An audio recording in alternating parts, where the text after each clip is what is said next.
Hello मेरे प्यारे बच्चों, देखिए जितने भी बच्चे आज सामाजिक का पेपर देकर आए हैं, ठीक है ना, बोर्ड एग्जाम 2026 में जो भी बच्चे सामाजिक का पेपर देकर आए हैं, देखिए वो अपने आंसर चेक कर लीजिए कि आपका कितना स्कोर एमसीक्यू का बैठ रहा है। ठीक है ना, देखिए इसका कोड है 825GU।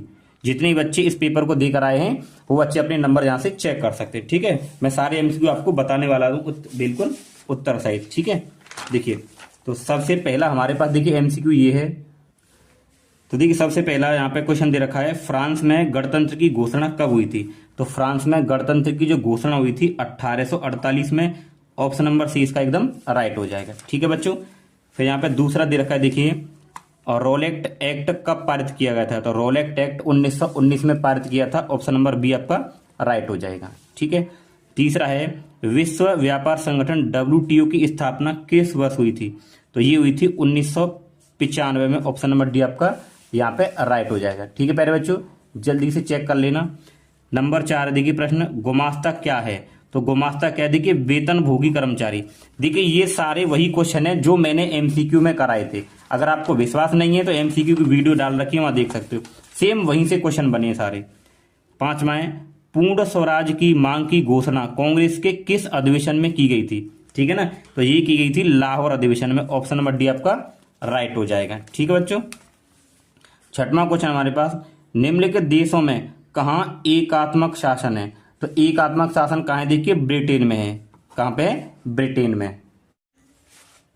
तो छठवें का जो उत्तर होगा ऑप्शन नंबर डी हो जाएगा। ठीक है, आगे चलते हैं। इसी के बाद यहाँ देखिए अब हमारे पास में है प्रश्न नंबर 7वां। तो 7वां क्या है, केंद्र तथा राज्य सरकारों के मध्य शक्तियों का वितरण किन सूचियों में उल्लिखित है? तो देखिए संघ सूची में, राज्य सूची में, संवर्धित, तीनों में है। तो ऑप्शन नंबर डी आपका क्या हो जाएगा? राइट हो जाएगा। ठीक है, वहीं हमारे पास में 8वां क्वेश्चन है, नारी शक्ति वंदन महिला आरक्षण अधिनियम कब पारित हुआ था? तो देखिए ये पारित हुआ था आपका 2023 में। तो ऑप्शन नंबर आपका एकदम राइट हो जाएगा। ठीक है, इसके बाद में प्रश्न नंबर 9। तो प्रश्न नंबर 9 क्या है, निम्नलिखित में से किस व्यवस्था के लिए राजनीतिक दल आवश्यक शर्त है? ठीक है, तो 9वें का आपका जो उत्तर होगा बी लोकतंत्र। इसके बाद में है 10वां है, निम्नलिखित में से कौन सा लोकतंत्र से संबंधित है? 10वें का जो उत्तर होगा वो डी होगा, ये सभी इससे संबंधित है लोकतंत्र से। ठीक है, इसके बाद देखिए हमारे पास यहाँ पे 11वां प्रश्न है, निम्नलिखित में से कौन सा शब्द 2 या 2 से अधिक देशों के व्यापार को दर्शाता है? ठीक है, तो ये है आपका अंतरराष्ट्रीय व्यापार। ऑप्शन नंबर सी आपका राइट हो जाएगा। ठीक, इसके बाद है 12वां, निम्न में से कौन सा पत्तन पूर्वी तट पर स्थित है जो अंतःस्थलीय तथा अधिकतम गहराई का पत्तन है तथा पूर्ण सुरक्षित है? ठीक है, तो ये कहाँ आपका? विशाखापत्तनम। ऑप्शन नंबर डी आपका राइट हो जाएगा। ठीक, इसी के बाद 13वां है, निम्नलिखित में से कौन सा उद्योग चूना पत्थर को कच्चे माल के रूप में प्रयुक्त करता है? तो ये करता है सीमेंट। ऑप्शन नंबर सी यहाँ पे एकदम राइट होगा।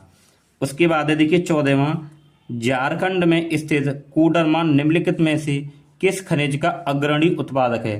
तो इसका ऑप्शन नंबर बी है, ये है अबरक का। ठीक है, 14 क्वेश्चन हमारे हो गए। आगे देखते हैं। इसके बाद देखिए 15वां, निम्न में से कौन रबी की फसल है? तो देखिए जो चना है वो रबी की फसल है। ऑप्शन नंबर सी राइट हो गया।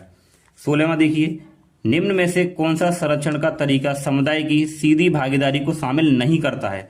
तो ये ऑप्शन नंबर डी इसका राइट होगा, वन्य जीव पशु विहार का परिसीमन। ठीक है, ये भी क्वेश्चन मैं करा चुका हूं। क्वेश्चन नंबर 17 है, देखिए उपभोक्ता संरक्षण अधिनियम किस वर्ष लागू किया गया था? तो ये हुआ था देखिए 1986 में। ठीक है, ऑप्शन नंबर सी इसका राइट होगा। फिर हमारे पास प्रश्न नंबर 18, वैश्वीकरण के जीवन स्तर के सुधार में सहायता पहुंचाई।